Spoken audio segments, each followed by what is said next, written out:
Hello friend, welcome back my YouTube channel. मैं विजय एक बार फिर से आप सभी का अपने यूट्यूब चैनल पर स्वागत करता हूं। दोस्तों, आज की वीडियो में हम जीके के टॉप 35 क्वेश्चंस को कवर करने वाले हैं, जो आपके सभी प्रतियोगी परीक्षाओं के लिए अति महत्वपूर्ण होंगे। वीडियो को शेयर करें और सभी लोग जुड़ जाइए आज के इस वीडियो में। आज का हमारा पहला क्वेश्चन है फ्रेंड, किसने राजकीय कोषागार मुर्शिदाबाद से हटाकर कोलकाता लाया था? तो जो राज्य की कोषागार था ये मुर्शिदाबाद से हटाकर कोलकाता कौन लाया था फ्रेंड? ये लाया था वारेन हेस्टिंग। ऑप्शन डी इसका करेक्ट आंसर होगा। वारेन हेस्टिंग ने राजकीय कोषागार को मुर्शिदाबाद से हटाकर कोलकाता लाया था। ऑप्शन डी इसका करेक्ट आंसर होगा। नेक्स्ट क्वेश्चन है, वारेन हेस्टिंग ने राजकीय कोषागार को मुर्शिदाबाद से हटाकर कहाँ ले गया था? तो ये आपको बताना है। तो ये कहाँ लेके गया था? ये कोलकाता लेके गया था। मुर्शिदाबाद से हटाकर कहाँ? कोलकाता लेके गया था। वारेन हेस्टिंग ने राजकीय कोषागार को मुर्शिदाबाद से हटाकर कहाँ? कोलकाता लेकर गया था। नेक्स्ट अगला क्वेश्चन है फ्रेंड, वारेन हेस्टिंग ने एक फौजदार व दीवानी अदालतों की स्थापना कब की थी? वारेन हेस्टिंग ने एक फौजदारी व दीवानी अदालतों की स्थापना 1772 में की थी। कब की थी? ऑप्शन ए इसका करेक्ट आंसर होगा। 1772 में वारेन हेस्टिंग ने एक फौजदारी व दीवानी अदालतों की स्थापना की थी। अगला क्वेश्चन है, एक फौजदारी व दीवानी अदालत की स्थापना किसके द्वारा की गई थी? एक फौजदारी एवं दीवानी अदालतों की जो स्थापना थी फ्रेंड, ये वारेन हेस्टिंग के द्वारा की गई थी। ऑप्शन डी इसका करेक्ट आंसर होगा। अगला क्वेश्चन है, वारेन हेस्टिंग ने कब एक नई भू राजस्व पद्धति लागू की थी? तो वारेन हेस्टिंग ने एक नई भू राजस्व पद्धति 1772 ईस्वी में लागू की थी। ऑप्शन ए इसका करेक्ट हो जाएगा। 1772 में वारेन हेस्टिंग ने एक नई भू राजस्व पद्धति को लागू किया था। अगला क्वेश्चन है, 1772 में वारेन हेस्टिंग ने कौन सी प्रथा लागू की थी? तो वारेन हेस्टिंग के द्वारा 1772 में कौन सी प्रथा लागू की गई थी? तो फ्रेंड ये थी इजारेदारी प्रथा। ऑप्शन ए इसका करेक्ट आंसर होगा। इजारेदारी प्रथा 1772 ईस्वी में वारेन हेस्टिंग ने लागू की थी। अगला क्वेश्चन है, हेस्टिंग ने नवाब की देखभाल के लिए किसको उसका संरक्षक नियुक्त किया था? जो वारेन हेस्टिंग था, इसने नवाब की देखभाल के लिए उसका संरक्षक किसको नियुक्त किया था? तो फ्रेंड मुन्नी बेगम को। किसको? ऑप्शन ए इसका करेक्ट आंसर होगा। मुन्नी बेगम को नवाब की देखभाल करने के लिए उसका संरक्षक नियुक्त किया था। अगला क्वेश्चन है फ्रेंड, मनुस्मृति का अंग्रेजी अनुवाद कब किया गया था? मनुस्मृति का अंग्रेजी में अनुवाद 1776 ईस्वी में। कब? 1776 ईस्वी में किया गया था। ऑप्शन ए इसका करेक्ट आंसर होगा। नेक्स्ट क्वेश्चन है, मनुस्मृति का अंग्रेजी अनुवाद किसके नाम से हुआ था? जो मनुस्मृति था फ्रेंड, उसका अंग्रेजी अनुवाद किया गया था, तो उसका नाम क्या था? किस नाम से किया गया था अंग्रेजी में अनुवाद? वो किया गया था एक कोड ऑफ जेंटू लॉन्च। एक कोड ऑफ जेंटू लॉन्च नाम से मनुस्मृति का अंग्रेजी में अनुवाद किया गया था। ये आपको याद रखना है। अगला क्वेश्चन है दोस्तों, भगवत गीता का अंग्रेजी अनुवाद किसने किया था? हमारी जो भगवत गीता है, भगवत गीता का अंग्रेजी में अनुवाद किसने किया था फ्रेंड? तो ये किसने किया था? ये विलियम विल्किंस ने किया था। ऑप्शन ए इसका करेक्ट आंसर होगा। विलियम विल्किंस ने भगवत गीता का अंग्रेजी में अनुवाद किया था। ये आपको याद रखना है। अगला क्वेश्चन है दोस्तों, भगवत गीता का अंग्रेजी अनुवाद किस सन में किया गया था? तो भगवत गीता का अंग्रेजी अनुवाद ये कब किया गया था? ये 1785 ईस्वी में भगवत गीता का अंग्रेजी में अनुवाद किया गया था। ये आपको याद रखना है। अगला क्वेश्चन है, हेस्टिंग ने प्रथम मदरसा कहाँ स्थापित किया था? इंपॉर्टेंट क्वेश्चन है फ्रेंड। हेस्टिंग ने, जो वारेन हेस्टिंग था, इसने प्रथम मदरसा कहाँ पर स्थापित किया था? ये फ्रेंड कोलकाता में। ऑप्शन है इसका करेक्ट आंसर होगा। कोलकाता में वारेन हेस्टिंग ने प्रथम मदरसा स्थापित किया था। ये आपको याद रखना है। तो प्रथम मदरसा वारेन हेस्टिंग ने कहाँ? कोलकाता में स्थापित किया था। अगला क्वेश्चन है friend, the Asiatic society of Bengal की स्थापना कब की गई थी? The Asiatic society of Bengal की स्थापना कब की गई थी? तो फ्रेंड इसकी स्थापना 1874 ईस्वी में की गई थी। कब? 1874। ऑप्शन सी इसका करेक्ट आंसर होगा। 1874 ईस्वी में the Asiatic society of Bengal की स्थापना की गई थी। अगला क्वेश्चन है friend, the Asiatic society of Bengal की स्थापना किसने की थी? इंपॉर्टेंट क्वेश्चन है friend. The Asiatic society of Bengal की स्थापना किसने की थी? तो फ्रेंड यह स्थापना किसने? लॉर्ड हेस्टिंग ने की थी। ऑप्शन ए इसका करेक्ट आंसर होगा। किसने की थी? लॉर्ड हेस्टिंग ने the Asiatic society of Bengal की स्थापना की थी। अगला क्वेश्चन हमारा, बनारस में संस्कृत विद्यालय की स्थापना किसने की थी? तो फ्रेंड बनारस में जो संस्कृत विद्यालय था, तो संस्कृत विद्यालय की स्थापना किसने की थी? आपको बताना है। बनारस में संस्कृत विद्यालय की स्थापना ये किसने की थी? जोनाथन डंकन ने, किसने? जोनाथन डंकन ने बनारस में संस्कृत विद्यालय की स्थापना की थी। ये आपको याद रखना। ऑप्शन डी इसका करेक्ट आंसर होगा, Jonathan Duncan. Jonathan Duncan, option D इसका करेक्ट आंसर होगा। अगला क्वेश्चन है, जोनाथन डंकन ने बनारस में संस्कृत विद्यालय की स्थापना कब की थी? तो जो जोनाथन डंकन थे, इन्होंने बनारस में संस्कृत विद्यालय की स्थापना कब की थी? तो फ्रेंड इन्होंने 1783 में।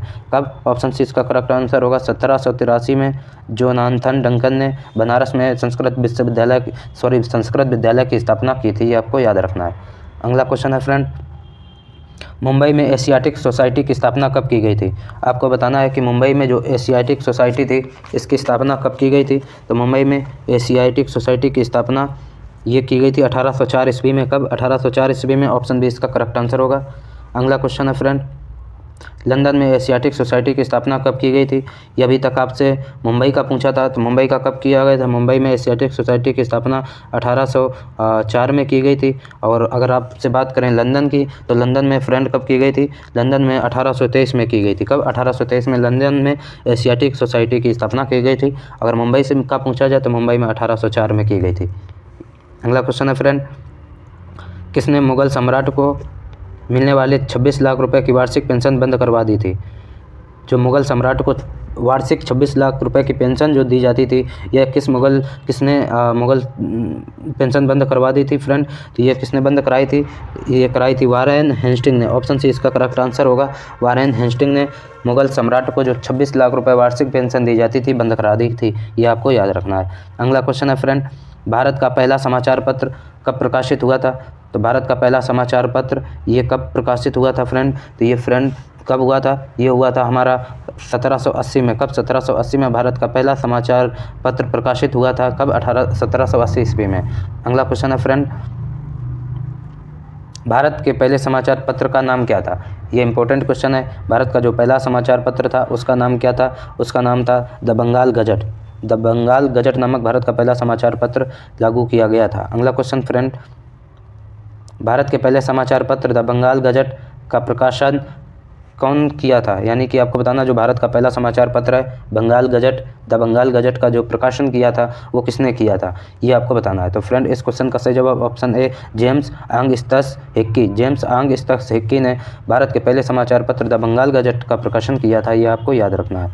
अगला क्वेश्चन, कोलकाता उच्च न्यायालय की स्थापना किस सन में किया गया था? तो फ्रेंड इंपॉर्टेंट क्वेश्चन है। जो कोलकाता उच्च न्यायालय था, इसकी स्थापना कब की गई थी? 1774 में इसकी स्थापना की गई थी। कब? 1774 में। ऑप्शन सी इसका करेक्ट आंसर होगा, कोलकाता उच्च न्यायालय की स्थापना 1774 में की गई थी। अगला क्वेश्चन, किस एक्ट के तहत कोलकाता उच्च न्यायालय की स्थापना की गई थी? तो फ्रेंड एक्ट अगर आपसे पूछे तो कौन सा एक्ट था? वो एक्ट था रेगुलेटिंग एक्ट। 1774 के रेगुलेटिंग एक्ट के तहत 1774 रेगुलेटिंग एक्ट के तहत कोलकाता उच्च न्यायालय की स्थापना की गई थी। अगला क्वेश्चन है फ्रेंड, 1774 में कोलकाता उच्च न्यायालय की स्थापना की गई, उसे समय न्यायाधीश कौन थे? जब 1774 में कोलकाता उच्च न्यायालय की स्थापना की गई थी, उस समय उच्च न्यायालय को जो कोलकाता उच्च न्यायालय था उसके मुख्य न्यायाधीश कौन थे? तो फ्रेंड इस क्वेश्चन का सही जवाब ऑप्शन डी, एलिजा इम्पे। कौन? एलिजा इम्पे इसके मुख्य न्यायाधीश थे। अगला क्वेश्चन है फ्रेंड, प्रथम आंग्ल मराठा युद्ध कब लड़ा गया था? तो प्रथम आंग्ल मराठा युद्ध ये कब लड़ा गया था? फ्रेंड इस क्वेश्चन का सही जवाब ऑप्शन ए, 1775 से 1782 में प्रथम आंग्ल मराठा युद्ध लड़ा गया था। ये आपको याद रखना है। अगला क्वेश्चन है हमारा, द्वितीय आंग्ल मैसूर युद्ध कब लड़ा गया था? द्वितीय आंग्ल मैसूर युद्ध फ्रेंड ये कब लड़ा गया था? ये लड़ा गया था 1780 से 1784 में। कब? 1780 से 1784 में द्वितीय आंग्ल मैसूर युद्ध लड़ा गया था। अगला क्वेश्चन है हमारा, पिट्स इंडिया एक्ट किस सन में पारित किया गया था? जो पिट्स इंडिया एक्ट था ये 1770 ईस्वी में। कब? 1770 ईस्वी में पिट्स इंडिया एक्ट ये पारित किया गया था। ये आपको याद रखना है। अगला क्वेश्चन है फ्रेंड, बोर्ड ऑफ रेवेन्यू की स्थापना कब की गई थी? इंपॉर्टेंट क्वेश्चन है फ्रेंड। बोर्ड ऑफ रेवेन्यू की स्थापना कब की गई थी? तो फ्रेंड इस क्वेश्चन का सही जवाब ऑप्शन सी, 1772 में। कब? 1772 में बोर्ड ऑफ रेवेन्यू की स्थापना की गई थी। ये आपको याद रखना है, 1772 ईस्वी में। अगला क्वेश्चन है फ्रेंड, सुरक्षा प्रकोष्ठ किस नीति से संबंधित है? जो सुरक्षा प्रकोष्ठ किस नीति से संबंधित है फ्रेंड? ये किस नीति से संबंधित है? तो इस क्वेश्चन का सही जवाब है वारेन हेस्टिंग। वारेन हेस्टिंग सुरक्षा प्रकोष्ठ नीति से संबंधित है। अगला क्वेश्चन है फ्रेंड, सर जॉन मैकफरसन को गवर्नर जनरल कब नियुक्त किया गया था? जो सर जॉन मैकफरगसन थे, इनको गवर्नर जनरल कब नियुक्त किया गया था फ्रेंड? तो इनको नियुक्त किया गया था कब? 1785 में। ऑप्शन ए इसका करेक्ट आंसर होगा। कब? 1785 में सर जॉन मैकफरगसन को गवर्नर जनरल नियुक्त किया गया था। अगला क्वेश्चन है फ्रेंड, कर्नवालिस ने प्रसिद्ध कर्नवालिस कोड का निर्माण कब किया गया था? जो कर्नवालिस थे उसने प्रसिद्ध कर्नवालिस कोड का निर्माण कब कराया था? तो फ्रेंड इस क्वेश्चन का सही जवाब ऑप्शन डी 1793 में। कब? 1793 में कर्नवालिस कोड का निर्माण कराया था। अगला क्वेश्चन है, स्थायी बंदोबस्त की पद्धति किसने लागू की थी? इंपॉर्टेंट क्वेश्चन है फ्रेंड, कई बार एग्जामों में पूछा जा चुका है। स्थायी बंदोबस्त की जो पद्धति थी इसको किसने लागू किया था? लॉर्ड कॉर्नवालिस ने। ऑप्शन बी इसका करेक्ट आंसर होगा। लॉर्ड कॉर्नवालिस ने स्थायी बंदोबस्त पद्धति को लागू किया था। अगला क्वेश्चन है फ्रेंड, लॉर्ड कॉर्नवालिस ने स्थायी बंदोबस्त पद्धति किस सन में लागू किया था? ये आपको बताना कौन से सन में इन्होंने लागू किया था। तो फ्रेंड इन्होंने ऑप्शन बी 1793 में। कब? 1793 में लॉर्ड कॉर्नवालिस ने स्थायी बंदोबस्त पद्धति को लागू किया था। फ्रेंड आज की वीडियो को हम यहीं समाप्त करते हैं। आशा करते हैं वीडियो आपको अच्छी लगी होगी। वीडियो को लाइक करें, शेयर करें और अपने दोस्तों तक शेयर करें। धन्यवाद।